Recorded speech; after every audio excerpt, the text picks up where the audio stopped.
우리 안 한 거 살펴보자. 앞에 현대시부터 볼까요? 현대시 뭐 안 했지요?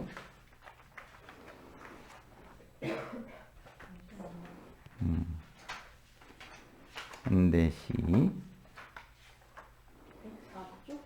104페이지.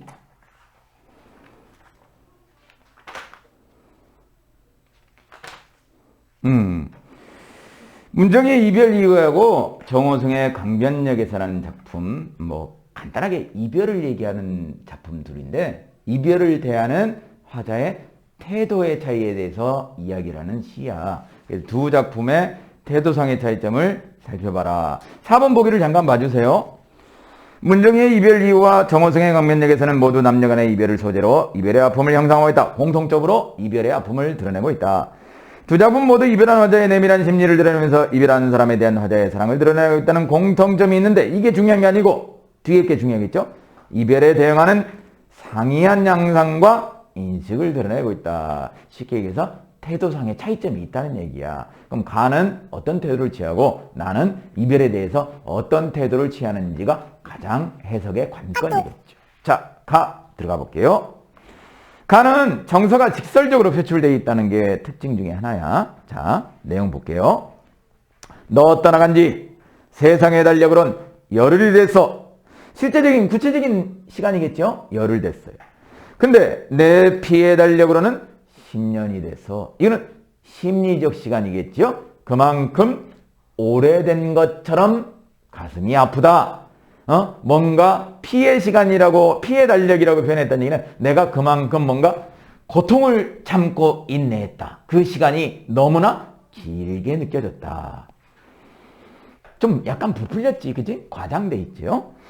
나 슬픈 것은 내가 없는데도 밤오면 잠들어야 하고 끼니 오면 입안 가득 밥알을 떠넣는 일이다. 자, 이 사람은 이별을 인식을 하고 있어.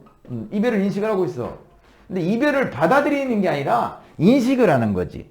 이별을 하고 나서 내가 일상생활을 하는 거 자체가 너무나 가슴이 아프다는 얘기지. 그러면 일상생활을 한다는 얘기는 사랑하는 사람을 뭐 한다? 잊혀져 간다는 얘기야. 사랑하는 사람이 잊혀져 간다는 얘기지. 무슨 말인지 알지? 사랑하는 사람이 내 마음속에서 사라져 간다는 얘기. 그게 뭐하다 나는 더 가슴 아프다. 이런 얘기지. 옛날 옛적 그 사람이 되어 옛날 옛적에 나는 그 사람이 되어 가는 거 아니냐. 옛날 옛적에 그 사람은 누구냐고? 과거에 사랑하는 사람을 뭐하기 전? 만나기 전에 나를 얘기하는 거야. 그럼 사랑하는 사람을 만나기 전이면은 사랑하는 사람에 대한 감정이 아무것도 없을 거냐. 그런 식으로 내가 변해갈 게 두렵다는 얘기지. 사랑의 감정을 잃어버릴까. 그냥 그렇게 너를 잊는 일이다. 이 아픔 그대로 있으면은, 그래서 숨 막혀 나와 죽으면 소원도 없겠어. 내가 차라리 고통을 받고 슬퍼가지고 죽어버렸으면 내 소원이 없겠어. 근데 그렇게 된다 안 된다? 안 된다는 얘기야. 내가 너무 평범히 변해가고 있다는 얘기야. 평범해져 가고 있다는 얘기지. 그게 나를 더 가슴 아프게 한다. 그러나 나 진실로 슬픈 것은 언젠가 너와 내가 이 뜨거움 까맣게 잊는다는 것이다. 너와 나의 뜨거운 사랑을 잊어버린다는 것이다. 자, 이 사람은 사랑의 아픔으로 고통을 받고 있는 상황이 있어. 근데 어떤 태도로 이 사랑에 대한 것을 생각하는 거지? 어차피 사랑은 세월이 지나가면 뭐한다? 잊혀진다. 그거를 전제로 깔고 이런 얘기를 하고 있는 거지. 지금 현재는 잊혀지지 않아도 어차피 세월이 가면 잊혀질 거 아니냐. 그게 나는 더 가슴 아픈 일이다. 그렇게 얘기를 하고 있어요. 그지? 그 다음에 두 번째 작품은 강변역이라는 특정한 공간이 여기서는 가장 초점이 되는 그런 대상이야. 그 특정한 공간을 중심으로 이 사람의 시의 내용이 전개되고 있다는 거. 자, 너를 기다리다가, 여기 반복되고 있어요. 너를 기다리다가 반복되고 있어요. 너를 기다리다가 오늘 하루도 마지막 날처럼 지나갔다. 자, 이 사람의 태도가 벌써 앞에는 다르네. 이 사람은 강변역에서 너라는 사람이, 사랑하는 사람이 다시 올 거라고 믿고 있는 거지. 그럼 이 사람은 이별을 뭐 한 거야? 인정하지 않고 있는 거지. 가해 여자는 이별을 인정했어. 하긴 했는데 세월이 흘러감에 따라서 잊혀지는 것 자체가 너무나 두려운 거고, 나의 화자는 처음부터 아예 애초에 이별하는 것을 인정하지 않은 거야. 않은 거야. 그지? 너를 기다리다가 사랑도 인생이라는 것을 깨닫지 못했다. 사랑도 인생이라는 게 뭐야? 인생처럼, 인생이 흘러가는 것처럼 사랑도 흘러가는 거 아니냐? 이거를 나는 깨닫지 못했다. 인정하지 않았다. 바람은 불고 강물은 흐르고 어느새 강변의 불빛마저 꺼져버린 뒤 너를 기다리다가 열차는 또다시 내 가슴 위로 소리 없이 지나갔다. 가슴 위로 열차가 지나갔다는 얘기는 절망감, 슬픔 이런 것들이 드러난다는 얘기지. 그치? 가슴이 아프다. 절망감이다. 또 지나갔다. 또 오지 않았구나. 우리가 만남이라고 불렀던 첫눈 내리는 강변역에서 이 강변역은 그 사람하고의 추억의 공간, 만남의 공간. 내가 아직도 너를 기다리고 있는 것은 나의 운명보다 언제나 너의 운명을 더 슬퍼하기 때문이다. 나보다 너를 더 걱정하기 때문이다. 그 언젠가 겨울산에서 저녁별들이 흘리는 눈물을 보며 우리가 사랑이라고 불렀던 바람 부는 강변역에서, 자, 강변역이라는 공간을 정리 한번 해볼까요? 자, 강변역이라는 공간은 자, 두 가지 의미를 가지고 있겠지? 과거에는 서로 만나가지고 추억을 쌓던 공간이었죠. 현재는 그 사람하고 다시 만났으면 하는 그런 재회의 공간이 되겠지. 맞죠? 근데 이 사람 와, 안 와? 당연히 안 오지. 쌤이 생각하기엔 이 사람 저 딴 역에 가 있어. 그치? 딴 역에서 딴 사람 만나고 있어요. 분명히. 이놈은 지금 여기서 기다려봐야 절대 그 사람을 못 만나요. 안타깝지. 그치? 그래서 두 사람의 태도 차이가 있다는 것만 머릿속에 기억을 해주세요. 문제는 집에서 나중에 네가 풀어보고 그 다음에 또 현대시에 또 안 나간 거 있어요? 없어요? 그리고 현대소설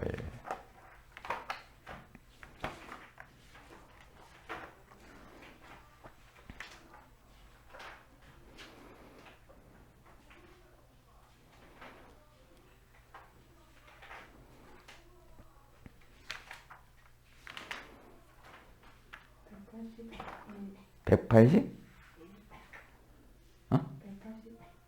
1?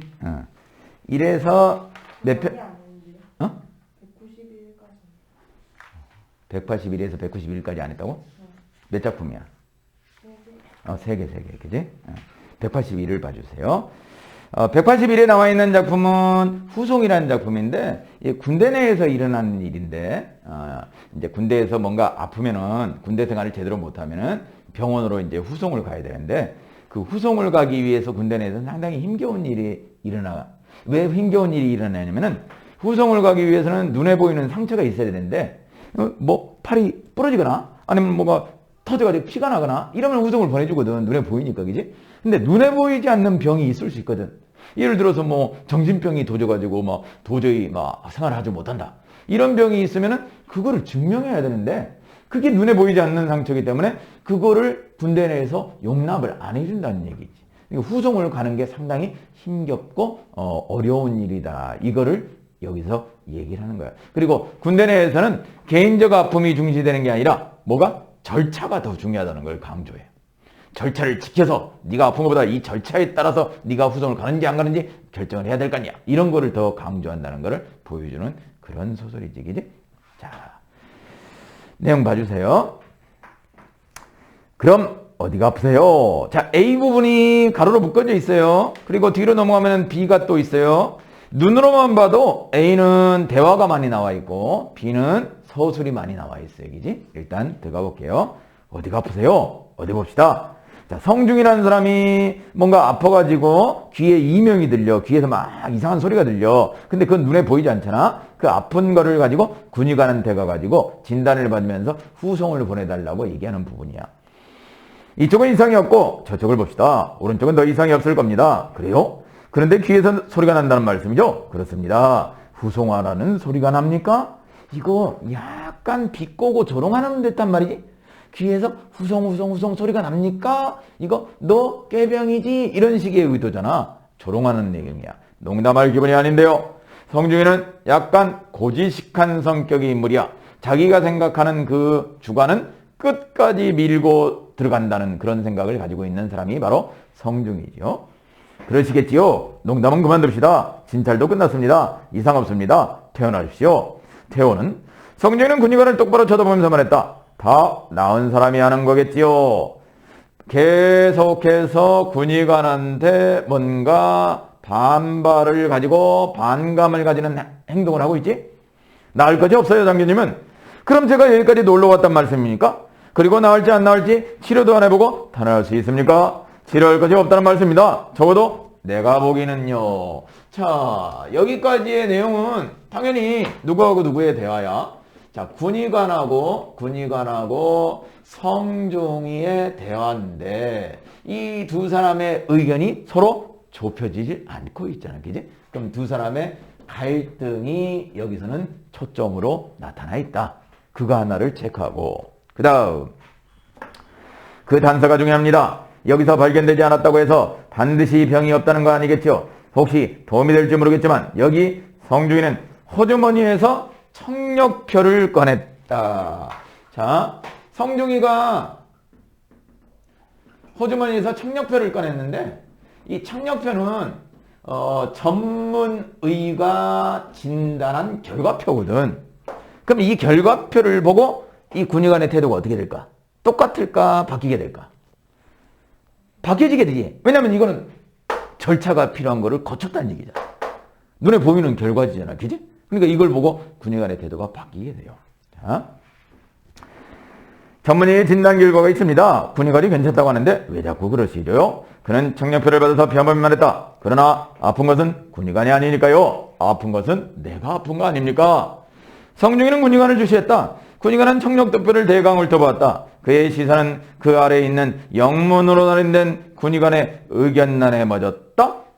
네가 아프고 안 아프고가 중요한 게 아니야. 여기에 서명된 그 절차 형식이 더 중요한 거야. 이걸 얘기하는 거지. 잠시 침묵이 흘렀다. 성중이는 눈을 돌려 창밖을 내다보았다. 백양나무 잎들이 하얗게 벌려기면서 떨어지고 있었다. 알았습니다. 군의관이 고개를 들면서 말했다. 가 계세요. 그리고 이건 병상일지에 첨부하는 것이 좋겠습니다. 성중이는 의자에서 일어났다. 군의관은 성중이를 데리고 온 호실 위생병을 불렀다. 김상병, 문중이 들어 이 장견이 후송 상신하라고 그래. 성중이가 제17 후송병원으로 후송되었다는 것은 그로부터 나흘 뒤 오후였다. 결국 후송 가긴 갔네. 그죠? 근데 이제 중략 부분의 뒷부분이 끝나지 않았다는 얘기는 성중이가 곤란함을 더 겪고 있다는 걸 알아야 되겠지. 성중이는 제17 후송병원으로 후송되어 입원을 하려 하지만 쉽지 않다. 오디오미터 검사 결과지를 보여주고 겨우 입원한 뒤 이비인후과 진료를 받게 된다. 성중이는 더 나은 특별 치료를 위해 수도 육군병원으로 후송되기를 원한다. 여기서 또 다른 곳으로 후송되기를 원한다는 얘기야. 왜? 효과가 없으니까. 더 큰 병원 가가지고 치료를 적극적으로 받아야 되겠다는 얘기지. 그리로 후송 보내줬으면 좋겠습니다. 글쎄 이 청력표 의견란에도 군의관은 병상일지에 전부된 청력투표를 펼쳤다. 특별 치료를 위해서 수도 육군병원에 후송 입원하라고 되어 있는데 이 의견과 여기서의 후송 방향은 별 문제입니다. 여기서 또 군의관하고 부딪히네? 또 의견 충돌이 일어나고 있어요? 그지? 넘겨서 수도병원으로 입원해서 특별 치료를 꼭 받아보라고 말씀하시던데 여기서 수도로 못 갑니다. 응급 환자 외에는 위궤양으로 위가 터진 환자 같으면 야전병원에서도 수도로 헬리콥터 후송을 합니다만 눈으로 보이는 환자는 빨리 후송을 하게 되지만 당신과 같은 눈에 보이지 않는 상처는 후송되기 힘들다. 그럼 어느 병원이 그 다음으로 시설이 좋습니까? 그 외엔 다 비슷비슷하죠. 대구가 좀 낫다고 그렇지만 그러면 어느 병원으로 가야 수도로 후송이 될 수 있습니까? 여기를 벗어나면 수도로 가기는 더욱 어렵지요. 수도가 이비인후과 시설이 좋다는 이야기지 일반적으로 보면 명칭은 육군병원이지만 후송병원은 다 비슷비슷해요. 거기서도 후방 육군병원에서 그리로 후송이 되겠어요? 가려면 여기서 가야 되겠군요. 그렇죠. 후송이 엄청 어렵다는 얘기야. 여기선 그리로 보내드릴 수 없다 그 말씀이에요. 후송을 거절하고 있죠. 계속. 그리고 어디로 후송 가느냐 하는 문제보다 후송이 되느냐 하는 것부터 생각해봐야죠. 네가 환자고 아픈 것보다 후송이 되느냐 안 되느냐의 절차가 더 중요한 거다. 입원은 내가 시켰지만 후송은 내가 안 시켜요. 후송 심사위원회라는 것이 있어요. 자, 여기다 비춰보자. 자, 너는 후송 심사위원회에서 뭐가 나야 된다? 결정이 나야 후송을 가게 될 것이다. 근데 그 결정 나는 문제는 쉬운 일이다, 힘든 일이다? 엄청 힘든 일이란 얘기야. 여기서 하나 또 아까하고 똑같은 내용을 알 수 있지. 자, 개인적인 아픔이 중요하다, 중요하지 않다? 중요하지 않다는 얘기야. 뭐가 더 중요하다? 형식적. 뭐가 더 중요하다? 절차가 더 중요하다. 이거를 얘기하는 거죠. 그 다음. 그리고 개인 의성도 없어요. 다 집단 의성입니다. 그렇지만 담당 군의 간의 의견이 중요하지 않겠어요? 거의 결정적일 텐데요. 물론 그렇죠. 성주는 끝까지 포기하지 않죠. 그러나 보장은 못한다 그 말씀이에요. 군의관은 성중의 병상일지를 서랍 속에 집어넣었다. 그리고 딴 환자들의 것을 한 묶음 책상에 내놓으며 덧붙였다. 자, 이걸 다 언제 본다. 성중의 것 집어넣고 다른 환자들의 병상일지를 끄집어냈다는 얘기는 너 빨리 여기서 꺼져라 이런 얘기지. 무언의 압박을 하는 거죠. 성중이는 병실로 들어갔다. 병실은 이미 낯설지 않다. 빈 벌판에 천막을 치고 불을 깔아 그 위에서 지내는 야행도 며칠 밤을 자고 나면 아늑한 곳이 되지 않았던가. 아무리 허술해도 성곽은 성곽이었다. 대인은 작업복을 입은 채 침대 위에 비스듬하게 누워서 라디오를 틀어놓고 야구 중계를 듣고 있었다. 그는 성중이의 노여운 낯빛을 살피면서 성중이가 왜 화가 났어? 뭐를 거절당했기 때문에?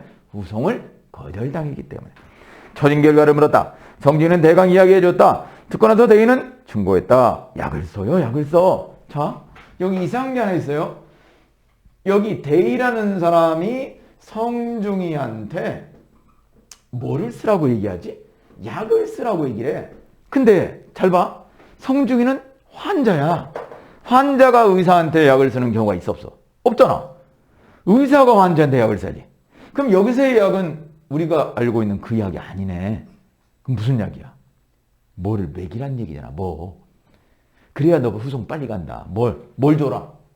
뇌물 줘라. 그런 얘기지. 군대 내에도 이런 게 있다는 얘기지. 그지? 나도 50년 전에서 일로 넘어올 때 바이스로이 함보로 썼지 않소? 그래요? 환자가 되려 의사에게 약을 쓴단 말씀이죠? 나는 이게 이해가 안 되는데요? 이거 현실이 불합리한 거 아닙니까? 이거 잘못된 거 아닙니까? 이해가 되질 않는데요? 성중이 생각했다. 그럴 수도 있겠지. 내 생각이 잘못될 수도 있겠지. 의사라고 다 건강한 의사는 아닐 테니까 써봐요. 생각했던 것보다 빠를 테니까 효과가. 그럴 기분이 안 나요. 까짓거 내버려두면 어때요? 지 알아서 하겠지요. 성중이는 내뱉은 말하고 침대 위에 길게 누워버렸다. 대인은 50에서 성중이와 같이 온 장대인은 곧잘 서울에 나갔다. 밤에 나가서 며칠씩 묵고 오곤 했다. 성중이는 라디오를 자꾸 틀었다. 기대를 가지고 그러나 실망을 거의해가면서 스위치를 켜곤 했다. 그의 예감은 되게 드러나졌다. 아나운서는 말을 좋아했다. 여기 B 부분은 주로 성중이의 내면 심리를 서술하고 있거든. 요게 B 부분의 내용이야. 뒤늦게 유행가 하나를 들려주고는 문학소녀 같은 넋두리를 드러내고 했다. 자, 아나운서의 말이 넋두리로 들려. 그리고 가슴에 맺힌 것을 불어헤치면서 육박해 오는 놀라운 관이라게 들려오면 반드시 그에 갚아는 군소리가 뒤따르다. 아나운서의 목소리가 군소리로 들려. 자, 아나운서가 말하는 말 소리가 전부 다 긍정적으로 생각된다, 부정적으로 생각된다? 부정적으로 생각된다는 얘기지. 그만큼 성중이는 의사소통에 대한 불만감을 안고 있는 거야. 왜? 군의관하고 대화를 했을 때 제대로 된 의사소통이 이루어졌다, 못 이루어졌다?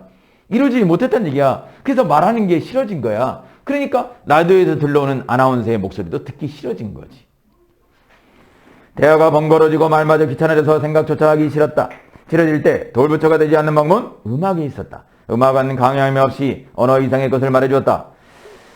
직관은 불완전하고 오해의 가능성이 많았으나 그만큼 신경의 소모가 적었고 편리했다. 음악을 들으면서 제멋대로의 상상을 하고 있을 때 한정된 이미지를 강요하여 참섭해오는, 간섭해오는 언어는 실색이었다. 송중이가 왜 언어에 대해서 혐오감마저 느끼는 건지는 좀 전의 상황을 통해서 알 수 있어. 뭐가 통하지 않으니까. 대화가 통하지 않으니까 언어를 혐오하고 있는 거야. 그럴 때는 그는 라디오를 발길로 차버리고 싶은 충동을 억누르면서 스위치를 꺼버리곤 했다. 차라리 침묵을 택하자는 것이었다. 침묵은 금이 아니었으나 언어보다 즐겼다. 의사소통이 되지 않는 그런 현실과 개인의 진실을 인정받지 않는 그런 불합리한 현실에 대해서 이 성중이가 상처를 받았다는 거, 그런 얘기를 들려주는 소설이란 얘기지. 자, 뒤로 넘어가서 하나만 더 보자. 하나만. 뒤에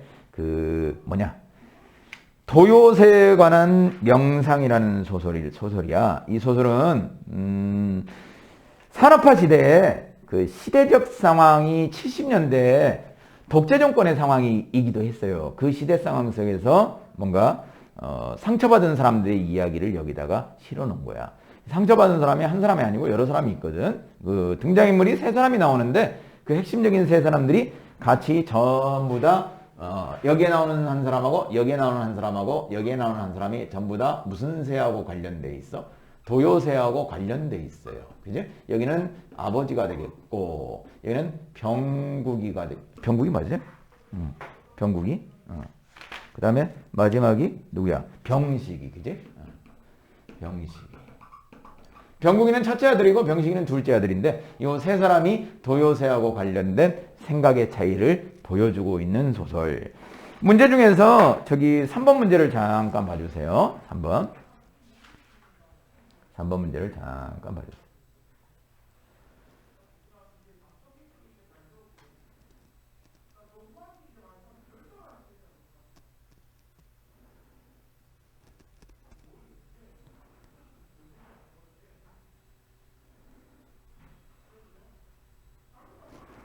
(1970년대) 한국 사회는 급속한 산업화로 경제 발전을 이루었지만 그 이면에는 정치적 자유의 억압과 정치적 자유의 억압을 받는 사람이 이 사람이 대학에서 데모하다가 제적당하거든.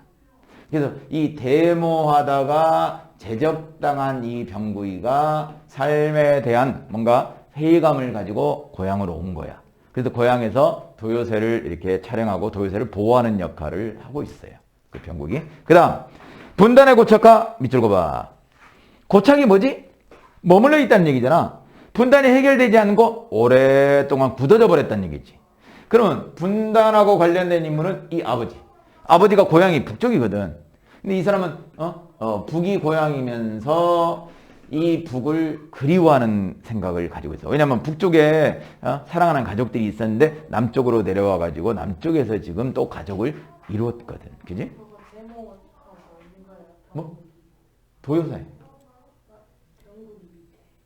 병국 밑에? 데모, 제적. 데모를 하고 나서 제적을 당했다. 대학교에서 잘렸다는 얘기야. 그지? 그 다음 물질중심주의 풍조의 확산과 물질중심주의 풍조의 확산은 이놈 병식이는 도요새를 잡아가지고 도요새를 유흥비로 쓰려고 도요새를 죄책감 없이 다 죽여버려. 그 사람이 이 병식이거든. 그래서 병식이하고 병국이하고 막 이 두 사람이 이 세 문제에 대해서 갈등을 일으키죠. 환경 파괴 등과 같은 문제들이 함께 자리하고 있었다. 도요새에 관한 명상은 이러한 시대적 상황으로 인해 상처입고 방황하는 이들의 모습을 보여준다. 작중 인물들이 세계에 대응하는 방식은 새에 대한 태도를 통해서 드러내는데 새에 대한 태도를 통해서 세 사람의 시각이 드러난다. 새를 수단적 가치만을 지닌 대상으로 바라보는 인물 누군데? 병식이. 그지? 인물과 새를 통해 실향민으로서 떠나온 고향의 기억을 가진 사람은 누구야? 아버지. 억압된 자신의 욕망을 자각하는 인물들을 통해 이거는 병국이겠죠. 공통적으로 새에 대한 강한 애착을 가진다. 그리고 이러한 태도는 인물들 사이에서 소통의 매개. 아버지하고 병국은 서로 통하겠죠. 소통을 하겠지. 이 비슷한 문제를 가지고 있으니까. 근데 소통의 매개 혹은 대립.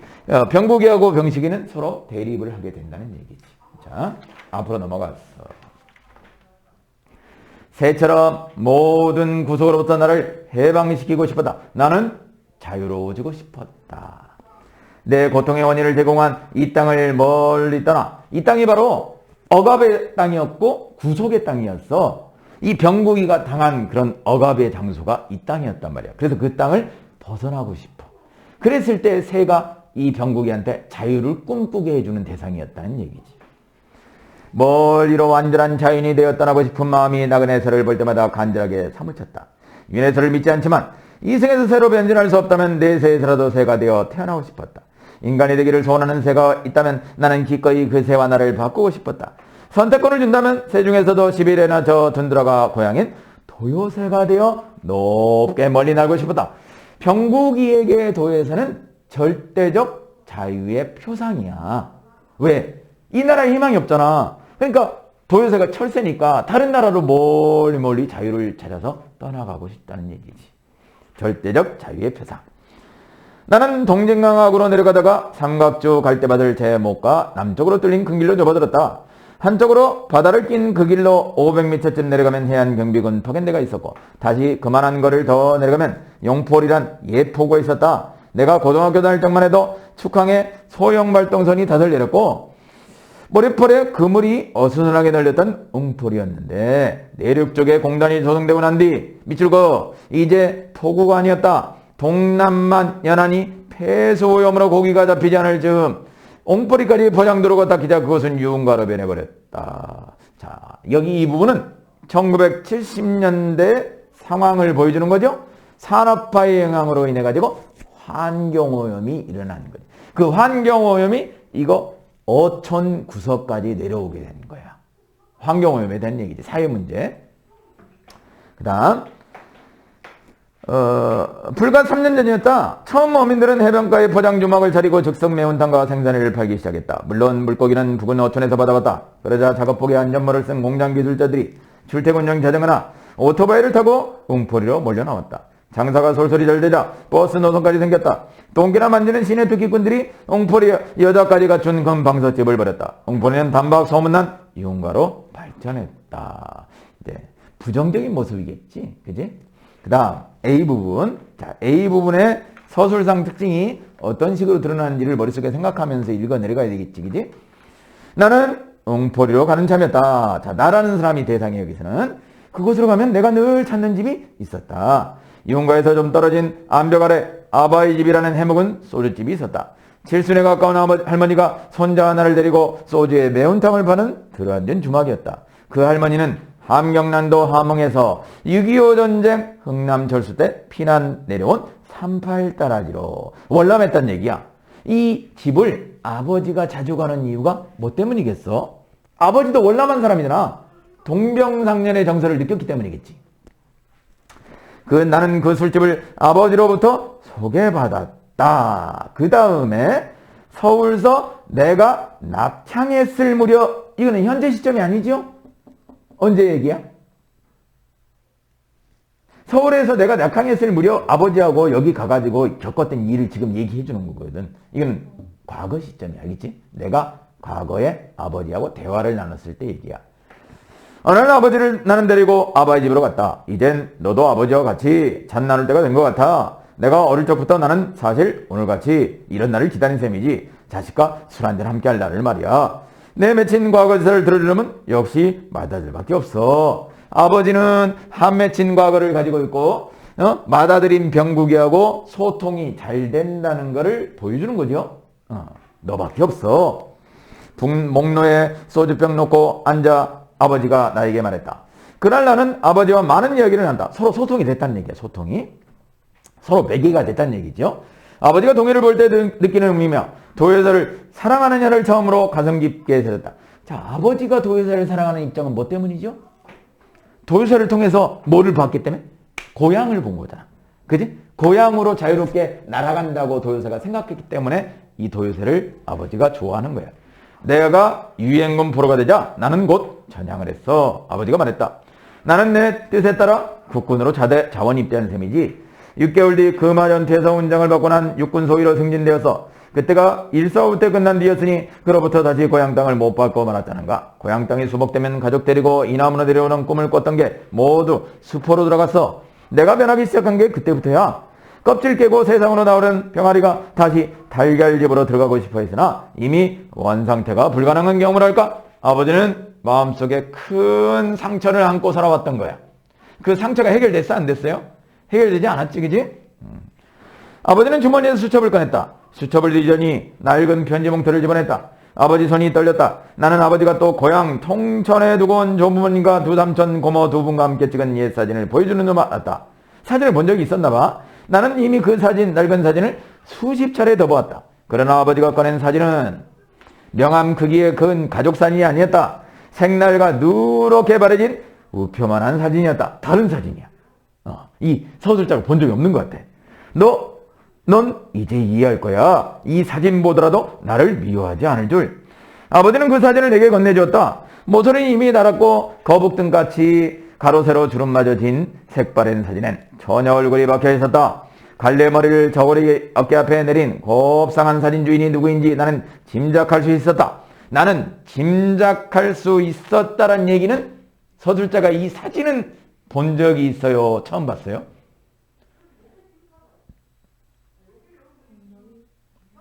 곱상한 사진 주인이 누구인지 짐작을 한 거잖아. 이 사진을 본 적이 없어. 근데 통천에 계신다던 옛 약혼자시군요. 알고는 있었단 얘기지. 그 사진 속의 사람이 누구인지는 아버지한테 얘기를 들었겠지, 그지? 그러니까 북쪽에 두고 온 약혼자 사진이란 얘기지.